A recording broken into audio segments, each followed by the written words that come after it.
Yo people, welcome back to Run's Tech Hub, and today I'm going to be showing you guys how to use Chrome OS Flex. This is the completely free operating system that I showed you guys how to install in the previous video. So I'm just going to show you now how to move around it and how to add a few things to it that you might want to add. The first thing I'm going to show is how to use or get to your settings app, how to use your file manager, then finally how to access emails and how to use some version of a free Microsoft Office alternative. So once you open settings, you're greeted with these icons on the left, or these sections on the left, and on the right you have more detail. So the first one for me is network. I'm connected using an Ethernet cable, so a wired connection instead of Wi-Fi. Wi-Fi does work for most devices I've used. I think only one or two devices it didn't work for, but you can always get an Ethernet cable plugged in if that's something that makes sense for you. So I've turned off my Wi-Fi here, and under that we have Bluetooth as well. And I've turned off my Bluetooth because I don't need it. Under that I've got accounts. Now this is where you can add your email addresses, and they must be Google accounts. You cannot simply add any account under here. So this is going to be really good if you have a child and you want to have a child account on here. You can set up all the settings from here and control it from your phone or from a tablet or from another PC. So I think Chrome OS is a very good OS for giving kids access to computers and to the internet, because you can control almost everything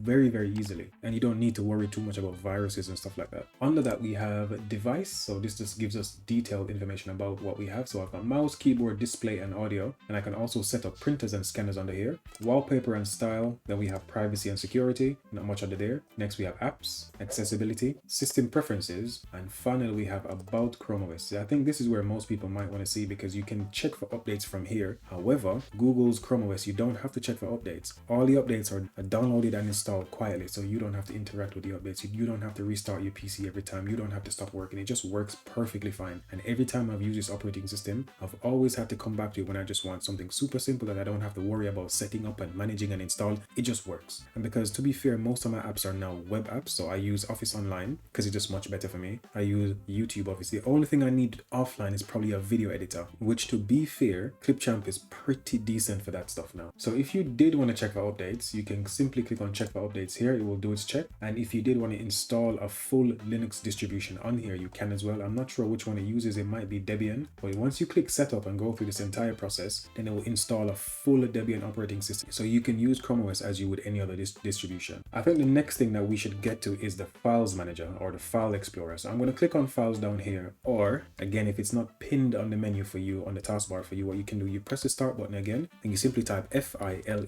It comes up, the blue folder looking thing. I'm going to click on it, and in here, the good thing about this is you can add different accounts on the left hand side. So at the moment I've got files, and I have downloads, and I have Google Drive. So this, my file manager, interacts directly with my Google Drive account, so I don't need to use the web version. I can simply click on it here and it takes me straight to my Google account. That's really amazing. Now the other thing I wanted to show you is how to add extra accounts. For example, in my house I have a NAS, a network attached storage device in my basement, which I set up using a Raspberry Pi, so I can connect to that directly from here and access all the same files as I would from any other PC. So to do that, I'm going to click on where it says, I'm going to click on those three dots in the top right hand corner. Then I'm going to go down to where it says, I believe it's services. Yep. Then I can connect to OneDrive as well. So if you're someone who uses work OneDrive, or you store everything on OneDrive or Google Drive like I do, this is a really good addition, because now you can access your account directly from here without having to go to the web. I'm going to click on where it says SMB File Share. It normally searches, but I've never been able to find my file share in here. So what I need to do, I'm going to put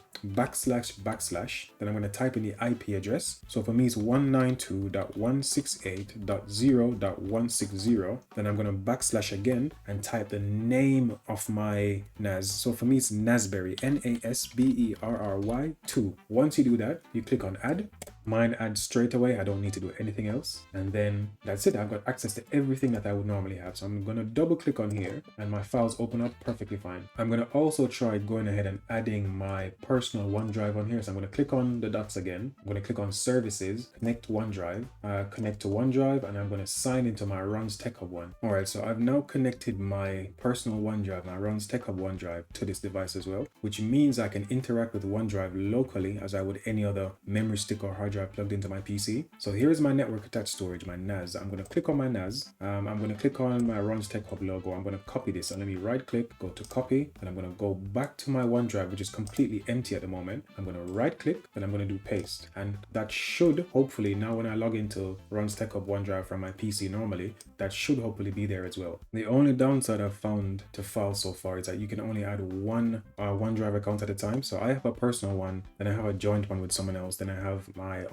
my work one as well, but I can't add all three of them. So I can only add one at a time, whereas I can add as many NAS drives as I want. So that's just a network attached storage drive. I can add as many as I want, and I can also add as many Google accounts as I want. So it breaks even, but I do think what they should do next, which I get why they don't do it, they don't want to make it too convenient for people to use OneDrive instead of Google Drive. I get it, but if they could add all my OneDrives here, that would be work really well, because most people are going to use stuff like this for work. This is a perfect work PC because you don't have to worry about antiviruses, you don't have to worry about permissions, you don't have to worry about drivers or updates. It just works. The next thing I'm going to do is to log into my Ron's Tech Hub OneDrive and show you guys how to use Microsoft Office completely free on a Chrome OS device, so you don't ever have to pay for Office unless you need those bespoke apps, for example Microsoft Access, Publisher, which is discontinued now anyway. So I'm simply going to type in OneDrive login. So OneDrive, then login. I'm going to click on where it says sign in, and I'm going to put in my email address. For me, it's going to be ronstechhub@gmail.com. So here I am logged into my personal OneDrive on this PC, and I'm going to go to where it said my files. This is where you'll see everything. On home, this is where you'll find like an overview of all the files that you have on the most recent files you open. So I'm going to go to where it says my files, and as you can see, that Ron's Tech Hub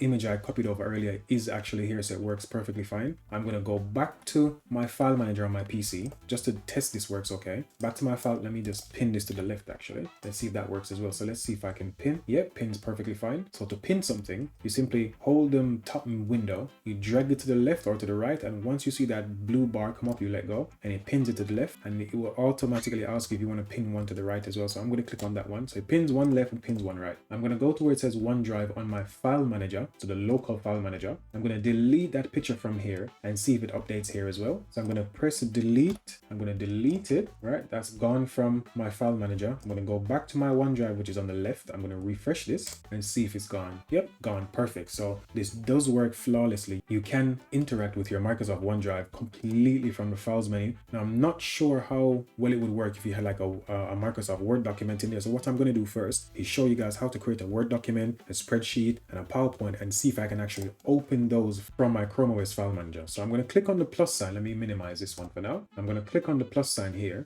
I'm going to go to where it says Word document, so I can create folders, I can upload files, I can upload entire folders as well, or I can create individual documents. So for me, I'm going to go to where it says Word document, and that's it. Once you're logged into your free Microsoft OneDrive account, you can create Word documents, spreadsheets, send emails, do PowerPoints, do everything. So I'm going to call this one Test 1.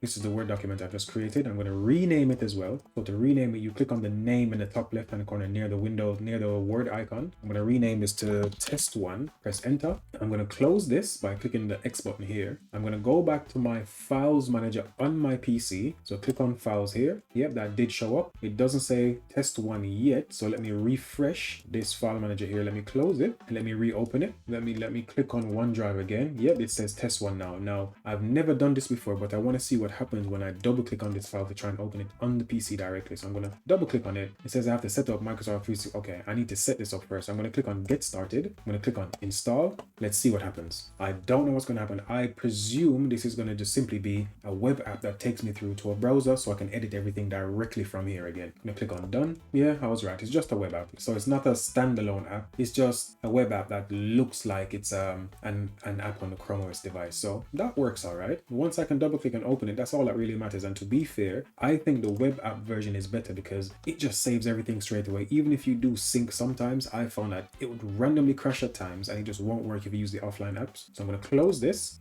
I'm going to go ahead on my browser now. I'm going to go back and I'm going to create a PowerPoint and a spreadsheet file. So I'm going to click new, the plus sign, go to PowerPoint. I'm going to call this one Test 2. Click on here, call this one Test 2, call this one Test 2, and call this Test 2 as well. Test 2, press enter. Then I'm going to close it.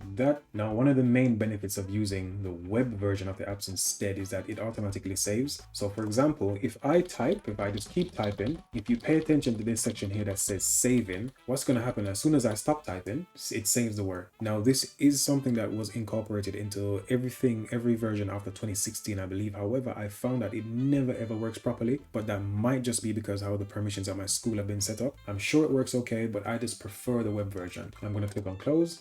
I'm going to go back to new again. I'm going to do a spreadsheet this time. The only thing I've found that doesn't work in the spreadsheet online are macros, but all the formulas tend to work. Everything tends to sync up really nicely. Call this test 3, rename this as well. And let me call this test 3. Press enter, everything's saved. I'm going to close it. Right, so I've got my test 1, my test 2, and my test 3. All files I just created. I'm going to minimize this. I'm going to go back to my files menu. Then I am going to go to my OneDrive folder here on my left hand side. And yep, I've got everything there. I'm going to try to open the other 2 files. I know the Word document works perfectly. Okay, let me try and open the PowerPoint. Perfect. This is actually perfect. And again, for a work PC, for a student PC, you could have something that's just sitting in a closet somewhere. An old PC that my school was going to throw away. They were literally going to pay people to get rid of these. So I took them and I said, you know what? Let me use these for my students instead. Let me have them install some software. Let me have them open them up and change the hard drives to SSD and change the RAM and add more RAM and just play with it. There's no point in getting rid of these. So if you're someone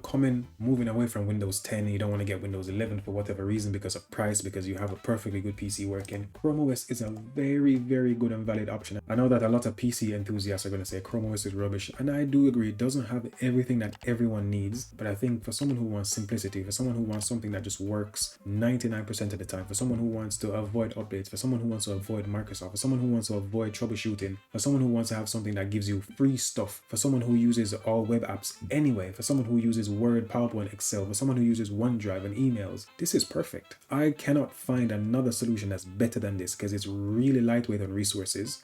You never need to dive into the system and do too much. So thank you guys for watching. Hopefully that was useful to someone. Stay tuned, more incoming.